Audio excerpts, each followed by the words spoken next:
Assalamu alaikum dear students and welcome back to my YouTube channel Dr. Abdullah Academy. Today the topic of our lecture is the cytoskeleton. आज हम लोग इसके बारे में each and everything देखेंगे, ठीक है। एंड ये वाला जो टॉपिक है ये आपकी शॉर्ट एंड लॉन्ग के हवाले से इंपॉर्टेंट है। इस चैप्टर के अंदर स्टूडेंट जितने भी टॉपिक है ना वो आपको लॉन्ग के अंदर आ सकते हैं। सो किसी भी टॉपिक को अगर आपने इस चैप्टर को एज अ लॉन्ग प्रिपेयर करना है तो इसके ईच टॉपिक को बहुत अच्छी तरीके से समझिए, क्योंकि इसका हर टॉपिक ही जो है आपको लॉन्ग के अंदर आ सकता है एंड इम्पॉर्टेंट है, ठीक है।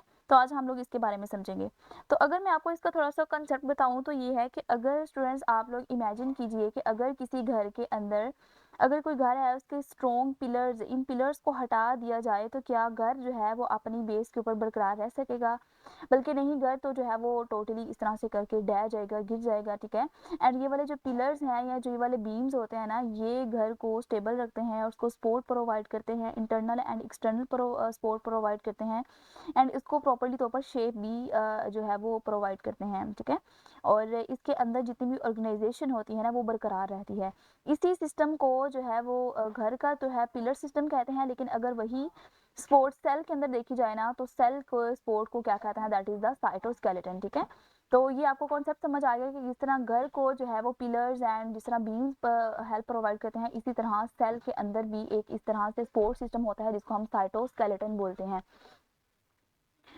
एंड इसको ही आज हम लोग डिस्कस करने वाले हैं। तो चलिए स्टार्ट करते हैं बिना टाइम वेस्ट किए।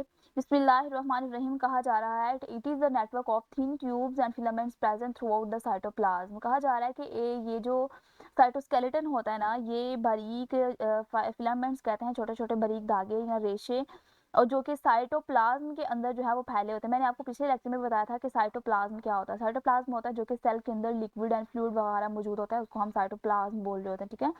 Cyto mean cell and plasm mean माया या लिक्विड वगैरह, यानी सेल के अंदर जो लिक्विड मौजूद होता है उसको साइटोप्लाज्म बोलते हैं। तो ये वाले जो बारीक बारीक फिलामेंट्स होते हैं ना स्टूडेंट्स, ये साइटोप्लाज्म के अंदर हिडन स्पोर्ट प्रोवाइड करते हैं। ये इस तरह से नेटवर्क बना देते हैं, जैसे यहाँ पर आप लोग देख सकते हैं। ये देखिए ये सेल के अंदर जो है ये आप लोगों को बारीक धागे ये वाले नजर आ रहे होंगे एंड यही जो है ये उनको सपोर्ट प्रोवाइड करता है। ये वाले धागे कोई इधर जा रहा है एंड कोई इधर से है, इस तरह से ये एक नेटवर्क क्रिएट कर देते हैं जो कि सेल के अंदर जो है एज अ पिलर काम करते हैं, एज अ बीम सेल को, सेल की शेप को इस तरह से गोल बनाते हैं, ठीक है। अगर ये पिलर्स ना ना हो तो सेल की ये जो शेप है ये गोल नहीं बल्कि इस तरह से टेढ़ी मेढ़ी हो जाए, सेल जो है वो श्रिंक हो जाए, ठीक है। तो ये वाले जो पिलर्स है ना, ये फिलामेंट्स जो है ये एज अ पिलर सेल को जो है वो सपोर्ट प्रोवाइड करते हैं। एंड ये जो है ये पूरे ये जो साइटोप्लाज्म है ना सेल का, ये वाला जो लिक्विड हिस्सा है उसके पूरे जो साइटोप्लाज्म है उसके अंदर इस तरह से फैला हुआ होता है। फिर उसके बाद कहा जा रहा है it consist of three parts. कहा जा रहा है कि इसके जो है वो फिलामेंट्स के थ्री पार्ट्स होते हैं, ठीक है। जैसे कि घर में जो घर की चीज़ों को जो सपोर्ट कर रहा होता है ना उसके थ्री टाइप्स होते हैं, जैसे कि मुख्तलिफ उसके पार्ट्स होते हैं। जैसे कि वाल्स होती हैं, ठीक है, दीवारें जो है उसको सपोर्ट प्रोवाइड करती हैं। इस तरह सपोर्ट बीम्स, यानी जो सेंटर में हम लोगों ने पिलर्स वगैरह खड़े किए होते हैं, बीम्स होते हैं। एंड ये जो डिफरेंट चीज़ें होती हैं ये घर को एक सपोर्ट प्रोवाइड करते हैं। बिल्कुल इसी तरह सेल के अंदर भी डिफरेंट पार्ट्स मौजूद होते हैं सपोर्ट के लिए। उसको क्या बोलते हैं, एक होता है microtubules, second one is that the microfilaments and third one is the intermediate filaments. And इसको हम लोग इसके अंदर ईच एंड एवरीथिंग इसके अंदर देखेंगे, इसको डिटेल के अंदर समझेंगे कि किस तरह से ये तीनों इसे अलग अलग किस तरह से काम करते हैं और किस तरह से मिलकर सेल को मुकम्मल स्ट्रेंथ, स्ट्रक्चर एंड मूवमेंट जो है वो प्रोवाइड करते हैं। इन तीनों को देख लेते हैं। सबसे पहले बारी आ जाती है हमारे पास स्टूडेंट्स माइक्रोट्यूब्यूल्स, ठीक है। माइक्रोट्यूब्यूल्स कहता है कि और हॉलो ट्यूब्स मेकअप और made up of the tubulin protein. कहा जा रहा है कि ये जो माइक्रोट्यूब्यूल्स होती हैं ना ये हॉलो ट्यूब्स होती हैं, ठीक है। ये होलो ट्यूब्स होती हैं, यानी होलो ट्यूब्स वो होती हैं जो कि अंदर से खाली होती हैं, जिनके अंदर होल होता है अंदर से, जो कि गहरी होती हैं अंदर से, made of the tubulin protein. And ये वाले जो ट्यूब्स होती हैं ना, ये वाले जो रेशे फिलामेंट्स होते हैं ये किसके बने होते हैं, ट्यूबुलर प्रोटीन के बने होते हैं, ठीक है।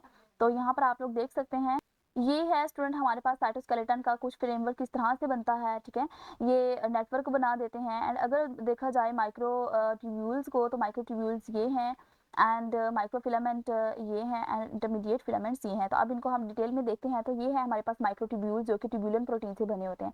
तो ये आप देख सकते हैं कि ये अंदर से हॉलो ट्यूब्स हैं, ठीक है, यानी अंदर से ये खाली हैं, अंदर से इनके अंदर मटेरियल मौजूद नहीं होता। लेकिन ये वाली जो ट्यूब्स होती हैं ना ये ट्यूबुलेंट प्रोटीन से मिलकर बनी होती है, ठीक है। इनको ट्यूबुलेंट ट्यूब्स भी कहा जाता है क्योंकि ये ट्यूबुलेंट प्रोटीन से मिलकर बनती हैं, ठीक है। एंड इसके बाद कहा जा रहा है कि ये वाली जो ट्यूब्स होती हैं ये अंदर से हॉलो होती हैं एंड ये ट्यूबुलेंट प्रोटीन की बनी होती हैं and this part holds the organelles in place, maintain the cell shape and act as the tracks for the organelles. कहा जा रहा है कि ये जो होती है ना ये जो ट्यूबुलेंट प्रोटीन्स होती हैं ना दे मेंटेन सेल शेप, यानी ये ऑर्गेनेली की प्लेस को मेंटेन रखती हैं, ठीक है। ये एंड सेल की जो शेप होती है ना उसको बरकरार रखती हैं एंड ऑर्गेनेलिस की जो मूवमेंट होती है ना उसको एक ट्रैक फ्राहम करते हैं, ठीक है। यानी इसका मतलब ये है कि जो माइक्रोट्यूब्यूल्स होती हैं ना वो सेल की शेप को मेंटेन रखने के अंदर हेल्प करती हैं एंड अगर जितनी भी ऑर्गेनेलिज हैं वो सेल के अंदर मूवमेंट कर रही हैं तो उनको एक प्रॉपर मूवमेंट, जैसे कि घर के अंदर जो है वो प्रॉपरली तौर पर पाथवेज बने होते हैं, फिक्स्ड पाथवेज होते हैं एंड इसी तरह से ये पाइप्स ऐसे बने होते हैं सेल के अंदर, ऐसे ट्रैक्स होते हैं जो कि ऑर्गेनेलिज को मूवमेंट करने के लिए एक ट्रैक, एक रास्ता फॉर्म करते हैं, ठीक है। तो यहाँ जैसे ये यहाँ पर देख सकते हैं आप लोग, जैसे ये है हमारे पास, तो ये ट्यूबुलेंट प्रोटीन्स हैं, आप देख सकते हैं ये हॉलो ट्यूब्स है ना एंड अगर ये वाली ट्यूब्स मौजूद ना हो तो सेल जो है वो कोलैप्स कर जाए, श्रिंक हो जाए, ठीक है। एंड इस तरह से ये सेल को इस तरह से शेप देती हैं, ठीक है। इस तरह से ये नेटवर्क बना देती हैं जिसकी वजह से सेल जो है वो राउंडेड शेप में रहता है, वो इस तरह से श्रिंक नहीं होता। तो इसलिए आप यहाँ से देख सकते हैं कि ये सेल की शेप को किस तरह से बरकरार रखता है एंड फिर इसके बाद कहा जा रहा है ये ट्रैक्स फ्राहम करता है ऑर्गेनेलिज की मूवमेंट के लिए, ठीक है। ये हम लोग अब देख सकते हैं, ये देखिए स्टूडेंट्स, ये इस तरह से माइक्रोट्यूब्यूल्स, ये आप देख सकते हैं हॉलो ट्यूब, जो ब्लू ट्यूब्स हैं ये माइक्रोट्यूब्यूल्स हैं एंड ये ऑर्गेनेलिज को इस तरह से पाथवे मुहैया करते हैं ताकि ये हमारे पास जो है वो जो है गोल्जी अपरेटस है, माइटोकॉन्ड्रिया है एंड इस तरह से जितने भी हमारे पास ऑर्गेनेलिज है ना वो इनके जरिए जो है वो मूव कर सकें। अगर ये ट्रैक्स मौजूद ना हो तो ऑर्गेनेलिज जो है वो बेतुके अंदाज से मूवमेंट करें, ठीक है। उनके अंदर कोई भी ट्रैक मौजूद ना हो, कोई भी इनके पास एक प्रॉपर रास्ता मौजूद ना हो जिस तरीके से वो मूव कर सकें एंड माइक्रोट्यूब्यूल्स इन ऑर्गेनेलिज को एक रास्ता फ्राहम करते हैं, जैसे ये यहाँ से मूव करके सीधा इस तरफ आ रहे हैं तो ये माइक्रोट्यूब्यूल्स के थ्रू आ रहे हैं, ठीक है। ये उनको एक ट्रैक मुहैया करता है ताकि वो मूवमेंट कर सके। तो ये आप लोगों को आई होप के इन शेप्स के जरिए एंड इन इमेजेस के जरिए बहुत अच्छे तरीके से समझ आ गया होगा। फिर उसके बाद कहा जा रहा है microtubules also make mitotic spindle, cilia and flagella. कहा जा रहा है कि जो ये माइक्रोट्यूब्यूल्स होते हैं ना ये माइटोटिक स्पिंडल भी बनाते हैं, ठीक है। माइटोटिक स्पिंडल क्या होता है, माइटोटिक स्पिंडल यानी माइक्रोट्यूब्यूल्स जो होते हैं ना वो सेल डिवीजन जब होती है ना, जब यानी कि एक सेल जो है वो दो के अंदर डिवाइड हो जाता है तो तब एक जो है वो स्पिंडल फाइबर बनता है, उसके अंदर भी जो है ये अपना रोल जो है वो प्ले करता है। जैसे ये आप देख सकते हैं, ये वाली जो हमारे पास माइक्रोट्यूब्यूल्स होती है ना, जैसे ये सेल, ये एक सेल था एंड यहाँ पर अब ये डिवीजन हो रही है, एक सेल दो सेल्स में डिवाइड हो रहा है एंड ये क्रोमोसोम्स भी जो है ये भी डिवाइड हो रहे हैं एंड इस सिस्टम में ये जो हमारे पास माइक्रोट्यूब्यूल्स होते हैं ना ये बहुत ज़्यादा अहम रोल प्ले करते हैं, ठीक है। ये माइटोटिक स्पिंडल बनाते हैं। माइटोटिक स्पिंडल क्या होता है कि ये ट्यूब्स कुछ इस तरह से अलग हो जाते हैं, इनके गुच्छे बन जाते हैं एंड ये ट्यूब्स आपस में मिलकर एंड दरमियान में जो है वो क्रोमोसोम अलाइन हो जाते हैं। तो ये स्ट्रक्चर कुछ इस तरह से बन जाता है, क्रोमोसोम्स डिवाइड होते हैं, ठीक है। तो ये इस तरह से जो स्ट्रक्चर बनता है माइटोटिक स्पिंडल का, जो स्ट्रक्चर बनता है ये किसकी वजह से होता है, that is due to the microtubules. ये वाली जो ब्लू वाली हॉलो ट्यूब्स होती हैं उनकी वजह से ये जो स्ट्रक्चर है ये बनता है। तो ये आप लोग याद रख सकते हैं, इनके जितने भी फंक्शंस है ना ये आप लोग फिंगरप्रिंट पर रखें। यानी ये क्या करते हैं कि ये सेल को जो है वो शेप प्रोवाइड करते हैं, ठीक है। यहाँ पर आप देख सकते हैं सेल को शेप फ्राहम करते हैं एंड ऑर्गेनेलिज को मूवमेंट के लिए ट्रैक फ्राहम करते हैं। इस तरह से ये माइटोटिक स्पिंडल में जो है वो हेल्प करते हैं एंड ये सीलिया और फ्लैजेला में जो है वो अपना सीलिया एंड फ्लैजेला भी बनाते हैं, ठीक है। तो ये सीलिया एंड फ्लैजेला बनाने में भी हेल्प करते हैं, ठीक है। तो ये जो सीलिया और फ्लैजेला होते हैं ना ये आप कह सकते हैं बैक्टीरिया के अंदर उनकी मूवमेंट के लिए, उनकी मूवमेंट को इंश्योर करने के लिए उनके अंदर ये जो है वो सीलिया एंड फ्लैजेला के कुछ पार्ट्स बनाए जाते हैं उनके बॉडी के अंदर ताकि वो इजीली जो है वो मूव कर सके, ठीक है। तो ये भी कौन बनाता है, दैट इज द माइक्रोट्यूब्यूल्स। तो ये इसके सारे फंक्शंस मैंने हाईलाइट कर दिए, अपनी बुक पे भी आप हाईलाइट कर लीजिए एंड इसके जितने भी मैंने आपको इमेजेस बताए हैं उनको जहन में रखते हुए आप लोग याद करिए, इंशाल्लाह आपको ऐसा याद होगा कि कभी आपको भूलेगा नहीं। एंड उसके बाद चलते हैं हम अपने सेकंड वाले पॉइंट की तरफ, दैट इज द माइक्रोफिलामेंट। इसको देखते हैं कि इसके अंदर क्या बताया गया है। माइक्रोफिलामेंट कहा जा रहा है कि microfilaments are finer than the microtubules, ठीक है। कहता है कि ये इनके मुकाबले में ना, माइक्रोट्यूब्यूल्स के मुकाबले में ये बारीक होते हैं। फाइनर मीन्स दैट द बारीक होते हैं माइक्रोट्यूब्यूल्स से, ठीक है। आप देख सकते हैं कि ये इतने ज़्यादा मोटे नहीं हैं, ये बारीक बारीक हैं, ठीक है। माइक्रोट्यूब्यूल्स हमने देखा कि ये इतने मोटे होते हैं एंड वो अंदर से होलो होते हैं, लेकिन ये जो है ये उनसे थोड़ा सा बारीक होते हैं, ठीक है। तो ये आप लोग देख लीजिएगा एंड इसके बाद कहा जा रहा है यहाँ पर कि ये बारीक होते हैं and they made up of the contractile proteins mainly actin, ठीक है। ये एक्टिन प्रोटीन से मिलकर बने होते हैं, ठीक है। ये वो ऊपर जो माइक्रोट्यूब्यूल्स पड़ा था वो किस प्रोटीन के बने थे, that is the made of the tubulin protein. And ये जो माइक्रोफिलामेंट्स होते हैं ना, ये एक्टिन प्रोटीन से मिलकर बने होते हैं, ठीक है। एक्टिन प्रोटीन जो होती है ना, वो सेल के अंदर कॉन्ट्रैक्शन एंड सेल की जो मूवमेंट होती है उसकी वजह से उसकी वजह के लिए ये बहुत ज़्यादा ज़रूरी होती है, ठीक है।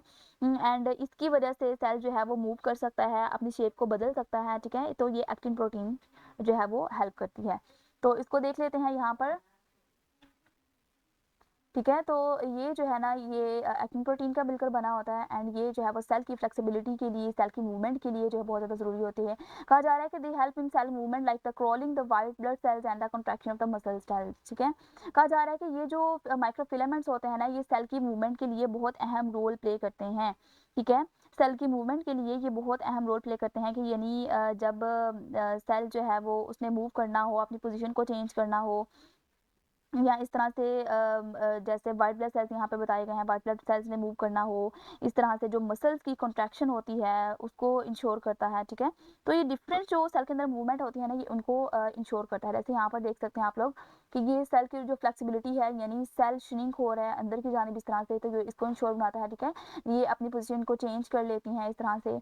एंड ये जो है सेल की मूवमेंट को इंश्योर बनाता है कि यानी सेल ने एक जगह से दूसरी जगह मूव करना है तो ये उस तरह की शेप बना लेती है, ठीक है। अपनी शेप जो है वो इस तरह से चेंज कर लेती है, ये बिल्कुल फिक्स नहीं होती, बल्कि इनके अंदर जो है वो फ्लेक्सिबिलिटी मौजूद होती है। एंड सेल ने अगर एक जगह से दूसरी जगह मूव करना हो, ये सेल मूव कर रहा है टिश्यू के अंदर, ठीक है।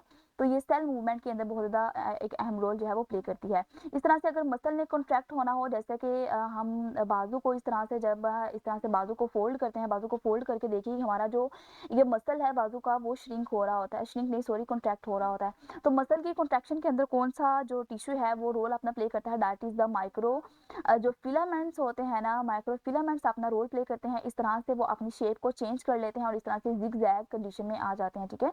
तो ये आप लोग देख लीजिए कि जब सेल मूव करता है तब इसकी क्या कंडीशन है, एंड जब सेल जो है वो उसके सेल्फ फ्लेक्सिबिलिटी, यानी सेल जो है वो अपनी शेप को डिफरेंट शेप के अंदर चेंज कर सकता है।